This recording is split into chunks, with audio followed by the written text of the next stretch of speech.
As you can see, I've finished painting the face on this figure, but don't worry, I'm going to show you the techniques that I've used on the second pilot, and that one has other issues that need to be addressed, and you'll probably learn more by watching that. I simply got bored sitting in the house last night, so I pushed ahead. So let's have a look at what we've done.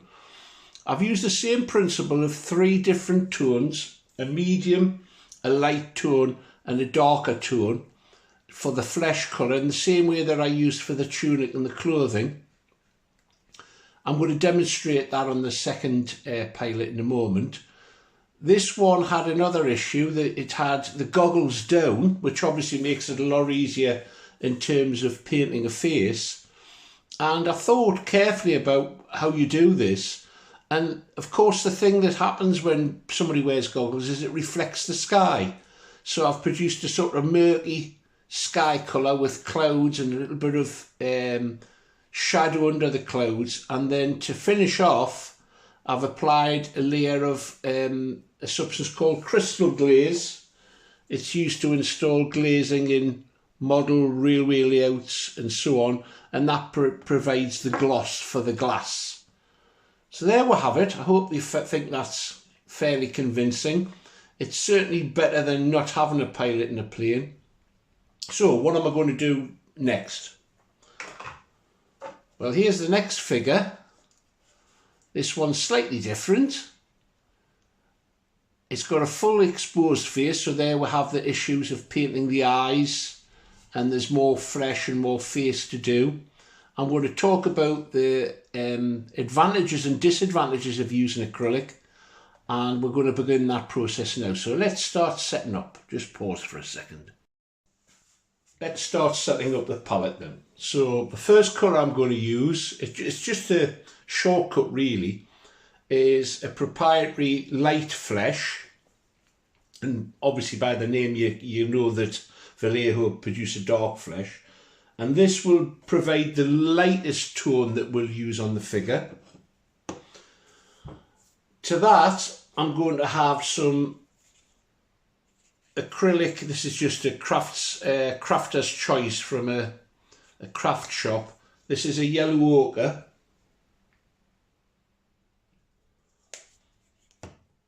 I'm going to use 2 different reds. I've got a darker red here, almost a purple, for the dark shadows to mix in with it, and I'm going to use a lighter red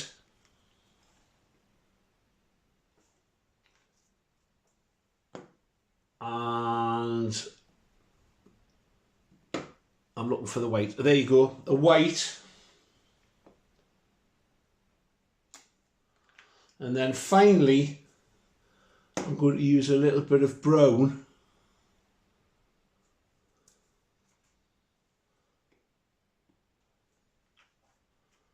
as well. Okay, so the first thing I'm going to do is add some shadow into all the areas which are shaded by the way that the face juts out. So obviously, well, I hope it's obvious, starting from the bottom, under the chin, under the lower lip, under the nose, around the eyes and under the cheek. Now the advantages of acrylics is that you can expect them to dry fairly quickly, but in the case of painting flesh it's also a big disadvantage, and that's because it doesn't allow you to blend very easily. And by blend I simply mean softening the edges between the paint that you apply, the different tones that you apply. Now you can slow down the drying process by adding something called liquid, but then that's just an added expense that you would be going to. You can do it by, instead of painting solidly, by stippling and then blending with your finger or with a brush, which you'll see me doing as I go along. And if you don't want to use acrylics and you have any old oil paints lying around, they don't have to be fantastic quality, they are much easier to work with in terms of blending, but they do take an age to dry, and that's a disadvantage. So I'm going to take the base off here. So I've got the figure like this, and we're going to mix, actually I'll put it back on while I mix. We're going to mix some tones. This is the lightest colour, and I'm going to add a touch of red. Red's a very intense colour, so you don't need much of it, and a touch of the yellow ochre will sort of end up with an orange colour. Now all flesh tends to be variations on this orange. So if we want to take that a step lighter, simply take some of that and add a bit more of the lightest tone. I can do that again, another step. And I hope you can see there that I've now got 4 different tones of flesh colour. If we want to go darker, I'm going to use the darker red. It's very red, obviously. A little touch of brown will kill some of that. Now, I don't want to bog everybody down with colour wheel theory, but basically if you think a colour looks too much of something, you add the opposite colour on the colour wheel. So for example, the colour wheel, for those of you who don't know, is made up of the 3 primaries, red, yellow and blue. And if you produced an orange tone, which is a mixture of yellow and red, if it looks too orangey, you would add a little bit more blue to it. Now that might seem counterintuitive, but honestly it works. It's amazing when you try doing it, what the effect you see. I'll take it a tone lighter, and we'll take it 1 more tone lighter. I hope you can see there I've got quite a palette of flesh colours. So the first thing I'm going to do, I'm going to take that darker one, add a little bit of water to it. Now I'm not too worried about blending at this stage. I just simply want to get the dark tones in. So let's see if we can do it. Under the chin, can actually go a bit darker than that.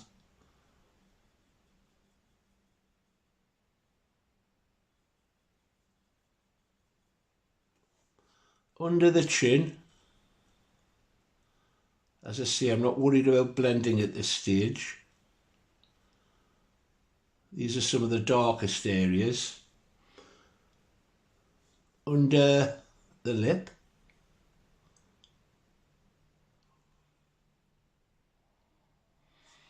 I'll add a little bit of that colour onto the upper lip, although we'll work on that later.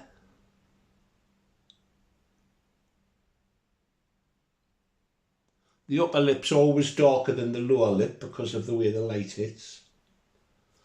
Under the nose is fairly dark. In fact, it's one of the darkest areas on the face.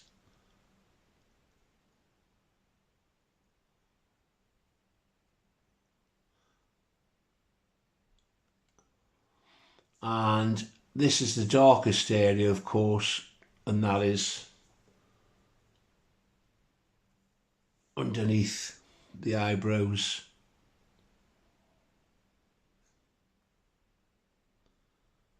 In this area here.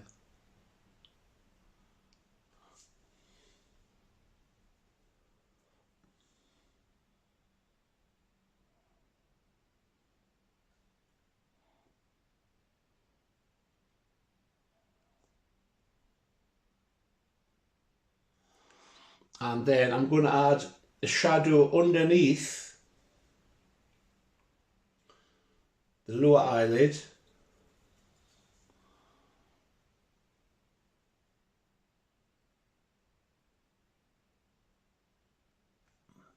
And the same on this one. and the crease here, and the crease here, the corner of the mouth,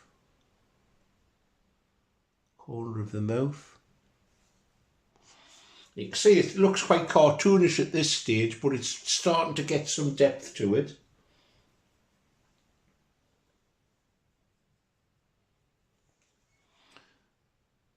This area of the cheeks.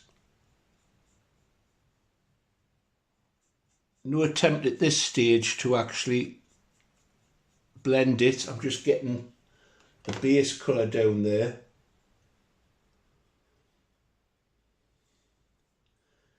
It looks a bit ill, so I'm adding a little bit more red to it.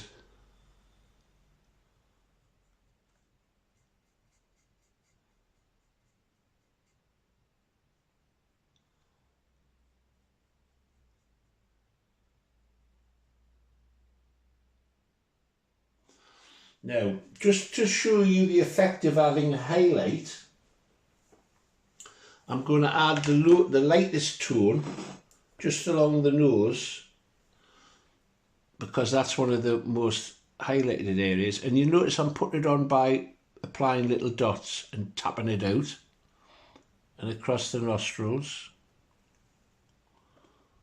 across the top of the nostrils.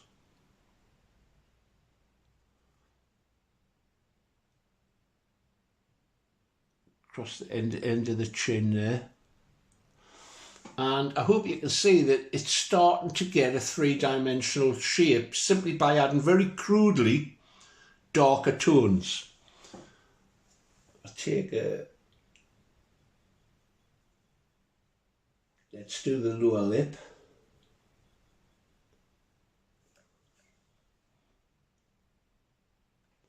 Needs a little bit more, just a touch.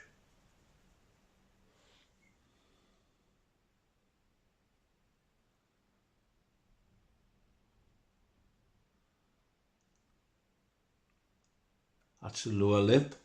The upper lip's a touch lighter, so rather.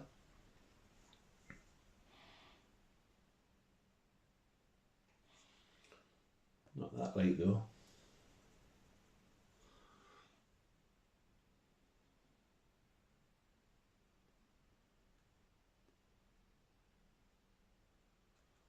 Very little on there. Blend a bit off the nose.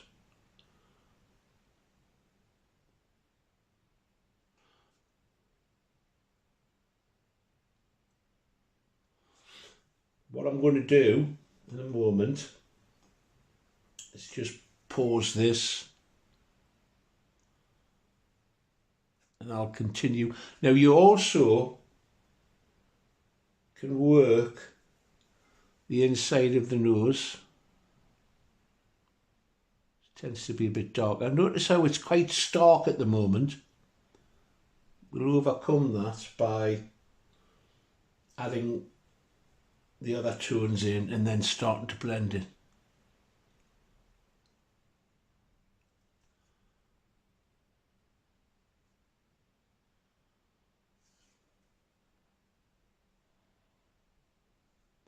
It's all exaggerated at this stage.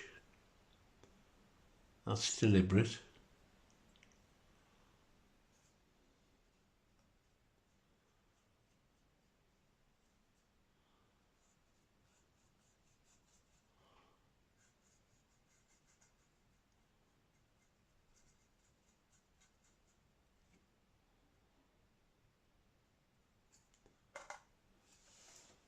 Okay, starting to get some tone to it.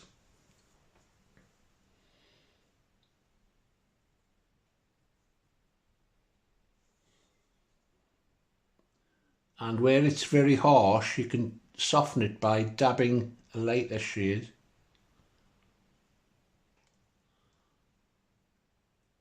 And then just blending it in with your fingers.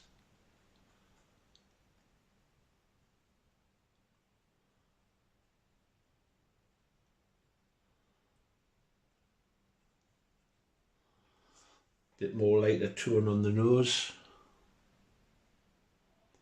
This is the latest part of the face altogether.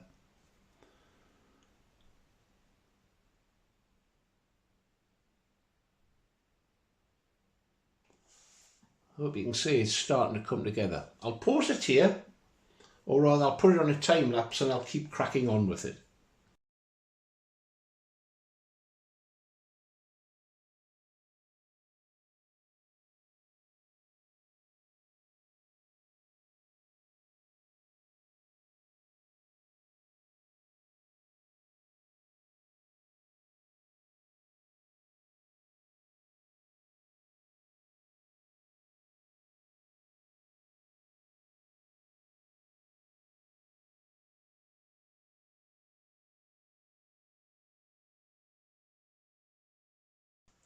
As you can see there, it's basically a process of adding layers of colour. Lighter for where the light is hitting the surface, darker in the recesses, and because it's acrylic you need to work fairly quickly with it, and you need to be prepared to go over it. But that is a possibility. If it looks too orangey, you can take it out. If it looks too pink, you can take it out. And what I'm going to do is just keep blending away and working away on this until I get the desired result. The eyes, I can spend forever and a day on them, but it's not a static model. It's not a plastic model that's going to sit on mantelpiece. It's going to be flying past at high speed, I hope. So it's just, that sort of distance doesn't look right. That's what I'm looking for. This obviously needs a lot more work on it, but we'll get there and we'll have a look at the finished product fairly shortly. Well, there you have it, folks. I'm calling these chaps done. They're by no means perfect. If you want to go perfect, then I suggest you have a look at the YouTube channels. There's some excellent videos out there on approaches to modelling this sort of thing. But for a radio control model, I think it's worth the effort to put a pilot in. To me, they look silly without them. That's a personal thing. So there you go. I can't decide which one to go for. Is it the generic chap, or is it this chap with his goggles on the top? I don't know. I'll have a look. I think I'm going to have to actually build the bodies a little bit higher for the cockpit, but that's not a big deal. I'll do that with blue foam, and I'll use some spackle filler and just blend them in. It's going to be into the cockpit, but it'll just raise things up a bit. So it's either chap 1 or chap 2. I can't decide. So thanks for watching. I hope that's been informative to people. If you've enjoyed it, please give it a thumbs up. If you haven't already done so, would you please consider subscribing to the channel? It costs nothing and it allows you to enjoy my journey as well as your fun in the hobby, I'm sure. Take care now. Bye.